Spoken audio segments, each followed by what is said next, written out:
दोस्तों, उत्तर प्रदेश अध्यापक भर्ती टीजीटी और पीजीटी जनरल पेपर में अभी तक हम लोगों ने 11 वीडियो कंप्लीट कर लिए हैं।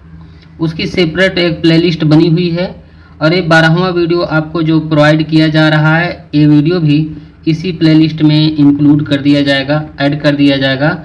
दोस्तों, सामान्य ज्ञान में जो न्यू पैटर्न के अकॉर्डिंग इसमें जो अभी तक आश्रम पद्धति विद्यालय हैं, एलटी ग्रेड और जीआईसी और जीडीसी के जितने भी क्वेश्चन पूछे गए थे सामान्य ज्ञान के, वही क्वेश्चन इसमें इंक्लूड किए गए हैं। नेट पैटर्न में भी ऐसे क्वेश्चन पूछे जाएंगे। दोस्तों, अगर आपने पहले वाले वीडियो नहीं देखे हैं तो उन्हें ज़रूर देखें। आज इस 12वें प्रैक्टिस सेट में हम लोग 30 प्रश्न कंप्लीट करेंगे और जो क्वेश्चन हैं सारे क्वेश्चन प्रीवियस पेपर के अकॉर्डिंग हैं। तो दोस्तों, आज का वीडियो हम लोग बिना देरी किए हुए आरंभ करेंगे। इसमें जो पहला क्वेश्चन पूछा गया है, अजंता के अनेक चित्र किसके शासनकाल में बनाए गए थे? तो इसका सही आंसर हो जाएगा गुप्त काल। इसका पहला ऑप्शन है जो राइट आंसर है। अजंता की गुफाएं महाराष्ट्र के औरंगाबाद जिले में स्थित हैं। इन गुफाओं का निर्माण ईस्वी पूर्व 2री शताब्दी से लेकर 7वीं शताब्दी ईस्वी तक किया गया था। साथ ही इसमें जो गुफा नंबर 16 है और 17 है और 19 है, ये गुफा गुप्त काल के समय में ही बनाई गई थी। और अजंता के 10वीं गुफा के स्तंभों पर अंकित चित्र एवं 16वीं 17वीं शताब्दी के गुफाओं के भित्ति चित्र गुप्तकालीन तथा वाकाटक कालीन के भी हैं, मिलते हैं। आगे क्वेश्चन नंबर है दूसरा है लेटराइट मिट्टी महत्वपूर्ण रूप से पाई जाती है। तो ये पाई जाती है मालाबार तटीय क्षेत्र में। इसका पहला ऑप्शन राइट आंसर है। क्वेश्चन नंबर तीसरे में दिया गया है, भारत में लोदी वंश का आखिरी शासक कौन था? तो लोदी वंश का जो आखिरी शासक था वो इब्राहिम लोदी था। दोस्तों, इब्राहिम लोदी ही एक ऐसा जो शासक है जो युद्ध के दौरान मारा गया था। सिकंदर लोदी की मृत्यु के बाद पश्चात उसका बड़ा पुत्र इब्राहिम लोदी दिल्ली का सुल्तान बना और 1526 ईस्वी में बाबर और इब्राहिम लोदी के बीच पानीपत का प्रथम युद्ध हुआ था। उसी के समय जब इसकी पराजय हुई थी तो ये मारा गया। क्वेश्चन नंबर चौथे में दिया गया है, भारत को जब आज़ादी मिली तब इस देश के गवर्नर जनरल कौन थे? तो इसका राइट आंसर हो जाएगा लॉर्ड माउंटबेटन। इसका करेक्ट आंसर है। पांचवें में दिया गया है, भारत के किस गवर्नर जनरल ने भारत में अंग्रेजी भाषा का प्रारंभिक पहल किया था? तो इसका सही आंसर है लॉर्ड मैकाले। दूसरा ऑप्शन इसका राइट आंसर है। दोस्तों, भारत में अंग्रेजी शिक्षा का जनक लॉर्ड मैकाले को ही माना जाता है। पूरा नाम है थॉमस बेबिंगटन मैकाले। उन्होंने वर्ष 1835 में अपना प्रसिद्ध स्मरण मैकाले मिनट पेश किया था, जिसके आधार पर भारत में अंग्रेजी शिक्षा का मुख्य माध्यम बनाया गया। क्वेश्चन नंबर 6वां है। 6वें में दिया गया है, निम्नलिखित में से कौन माध्यम मार्गी नहीं था? तो इसका राइट आंसर है बाल गंगाधर तिलक। चौथा ऑप्शन इसका राइट आंसर है। 7वें क्वेश्चन में दिया गया है, चेरोकान कहाँ का लोक नृत्य कला शैली है? तो ये जो चेरोकान है ये मिजोरम का नृत्य कला शैली है। चौथा ऑप्शन राइट आंसर है। क्वेश्चन नंबर 8वां है। 8वें में दिया गया है, निम्नलिखित में से किसे भारतीय पुनर्जागरण का जनक माना जाता है? तो राजा राम मोहन राय जी को भारतीय पुनर्जागरण का जनक माना जाता है। क्वेश्चन नंबर है 9 में दिया गया है, 22 सितंबर 1944 को सुभाष चंद्र बोस ने किस स्थान पर भारतीय राष्ट्रीय सेना का झंडा फहराया था? तो इसका सही आंसर है अंडमान निकोबार द्वीप समूह। तो इसका राइट आंसर है पहला ऑप्शन। आगे क्वेश्चन दिया गया है 10वां नंबर है, भारत की आत्मा गांव में निवास करती है, ये कथन किसका है? तो इसका सही आंसर है महात्मा गांधी जी ने बोला था भारत की आत्मा गांव में निवास करती है।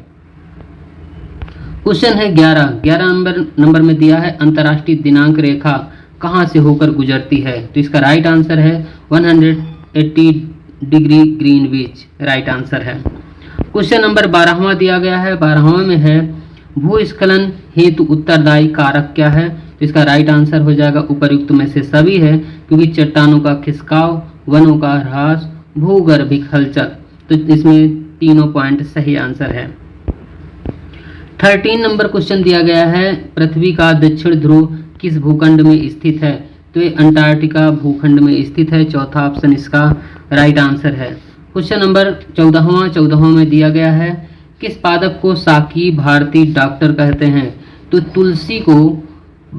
तुलसी को शाकी भारतीय डॉक्टर कहते हैं। आगे क्वेश्चन नंबर है, क्वेश्चन है 15वां में दिया गया है, निम्नलिखित में से कौन सबसे ज्यादा अपशिष्ट उत्पन्न करता है? तो इसका सही आंसर हो जाएगा इसमें ठोस अपशिष्ट। इसका सही आंसर है ठोस अपशिष्ट, इसमें करेक्ट आंसर है। तो ठोस अपशिष्ट में इसमें चौथा लिख गया था, तो इसका तीसरा पॉइंट है जो राइट आंसर है। दोस्तों, ठोस अपशिष्ट से तात्पर्य है ठोस या अर्धठोस अभिलेख सामग्री है, जैसे कृषि से प्राप्त होने वाला कूड़ा कचरा और तोड़ फोड़ से उत्पन्न अपशिष्ट पदार्थ, औद्योगिक अपशिष्ट खनन अवशेष से, जैसे नगर निगम के कूड़े कचरे और मल जल कीचड़ से संबंधित है। आगे क्वेश्चन है 16वां नंबर। 16वां में दिया गया है, दूसरी योजना से किसको प्राथमिकता दी गई थी? तो दूसरी योजना में भारी उद्योग को प्राथमिकता दी गई थी। क्वेश्चन नंबर 17 है। 17 में दिया गया है, देश में छोटे किसानों का कितना हिस्सा ऐसी कृषि में है जो किसान जिनके पास जो क्षेत्र है? तो इसका सही आंसर है 1 हेक्टेयर से कम। पहला ऑप्शन राइट आंसर है। 18वां नंबर क्वेश्चन दिया गया है, भारत सरकार का प्रमुख योजना उड़ान किससे संबंधित है? तो इसका राइट आंसर हो जाएगा नगर विमानन। दूसरा ऑप्शन राइट आंसर है। आगे क्वेश्चन 19 नंबर है। 19 में दिया गया है, कर को प्रगतिशील तब कहा जाता है जब उसका भार अमीरों की तुलना में गरीबों पर बहुत कम पड़ता है। पहला ऑप्शन राइट आंसर है। क्वेश्चन नंबर है 20वां में दिया है, नगद आरक्षण अनुपात तथा खुले बाजार की सरकारी प्रतिभूतियों में बिक्री किसका साधन है? तो ये मौद्रिक नीति का साधन है। दोस्तों, बैंक दर नीति, खुला बाजार परिचालन और आदि नगद आरक्षित अनुपात की भिन्नता मौद्रिक नीति के साधन होते हैं। क्वेश्चन है 21 नंबर, भारत के राष्ट्रपति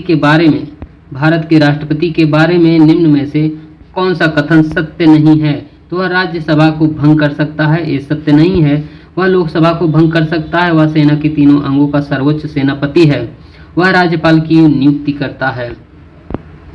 क्वेश्चन नंबर 22 है। 22 में दिया गया है, संविधान में कौन सा अनुच्छेद है जिसके द्वारा भारत का राष्ट्रपति राज्य का प्रशासन अपने हाथों में ले सकता है? तो अनुच्छेद 356 है। 22 नंबर का राइट आंसर है तीसरा। 23 नंबर में दिया गया है, संविधान के किस संशोधन में मौलिक अधिकारों की अपेक्षा राज्य के नीति निर्देशक सिद्धांत को अधिक महत्वपूर्ण बनाया गया है? तो संविधान के 42वें संविधान संशोधन में मौलिक अधिकारों की अपेक्षा राज्य के नीति निर्देशक सिद्धांत को अधिक महत्व दिया गया है, और ये 42वां संविधान संशोधन हुआ है 1976 में। संविधान की प्रस्तावना में पंथ निरपेक्ष, समाजवादी तथा अखंडता शब्दों को भी इसी संशोधन में ऐड किया गया था, जोड़ा गया था। साथ ही अनुच्छेद 31 के ग में यह जोड़कर यह प्रावधान किया गया कि नीति निर्देशक तत्वों को प्रभावी करने के लिए मूलाधिकार में संशोधन न किया जाए। और तीसरा एक और अमेंडमेंट हुआ था, इसी में भाग 4 के का तथा अनुच्छेद 51 के का में जोड़कर नागरिकों के 10 मूल कर्तव्यों का भी उल्लेख किया गया था। साथ ही लोकसभा तथा विधानसभाओं को कार्यकाल में 1 वर्ष की वृद्धि भी कर दी गई थी। आगे क्वेश्चन नंबर 24 है। 24 में दिया गया है, भारतीय संविधान के आधारभूत अभिलक्षण कौन से हैं जिन्हें अनुच्छेद 368 के अंतर्गत संशोधित नहीं किया जा सकता है? तो इसका राइट आंसर हो जाएगा संप्रभुता, भूभागी, अखंडता, संघीय प्रणाली, न्यायिक समीक्षा और शासन की संसदीय प्रणाली। क्वेश्चन नंबर 25 में दिया गया है, पंचायती राज प्रणाली पहले किन 2 राज्यों में लागू की गई थी? तो सबसे पहले इसमें आंध्र प्रदेश और राजस्थान इसका सही है। तो राजस्थान के नागौर डिस्ट्रिक्ट से पहले आरंभ की गई थी, इसके बाद आंध्र प्रदेश से।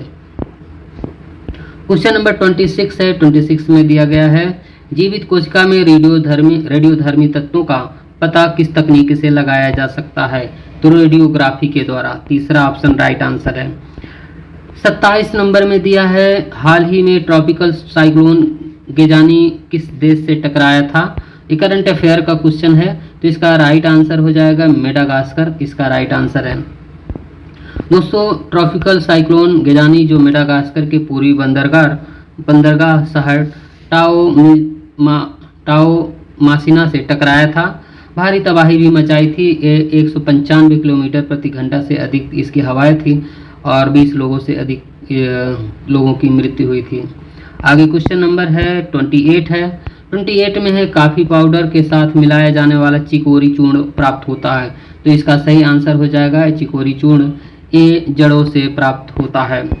29 नंबर दिया गया है जब गैस का रुद्रोष्म प्रसार किया जाता है तो वह किस कारण ठंडी हो जाती है? तो काम करने में ऊर्जा का व्यय। राइट आंसर है। 30 और लास्ट क्वेश्चन है 30वें नंबर में मेसान कहाँ पाए जाते हैं? तो इसका सही आंसर हो जाएगा गामा किरणों में। दोस्तों, मेसान लेजर बीम में पाए जाते हैं। लेजर बीम कई पल्स से मिलकर बनी होती है। ये पल्स ऊर्जा के छोटे छोटे पैकेट होते हैं। जब सामान्य लेजर पल्स की 200 जूल ऊर्जा को बहुत छोटे पैकेट्स में निश्चित किया जाता है तो इसकी तीव्रता बहुत अधिक हो जाती है। इसमें पैदा होने वाले लेजर अगर इंसान के बाल के 10वें हिस्से के आकार के बराबर किसी पॉइंट पर फोकस किया जाए तो इतनी ज़्यादा तीव्रता की लाइट पैदा हो जाती है जितनी आज से करोड़ों वर्ष पहले बिग बैंग के दौरान हुई थी। तो दोस्तों, हम लोगों ने 30 क्वेश्चन इसमें आज 12वें प्रैक्टिस सेट में कंप्लीट करे हैं और आपको एवरीडे एक प्रैक्टिस सेट प्रोवाइड किया जा रहा है। अगर आपने पहले वाले वीडियो नहीं देखे उन्हें ज़रूर देखें। दोस्तों, आज का वीडियो यहीं तक। पूरा वीडियो देखने के लिए बहुत बहुत धन्यवाद।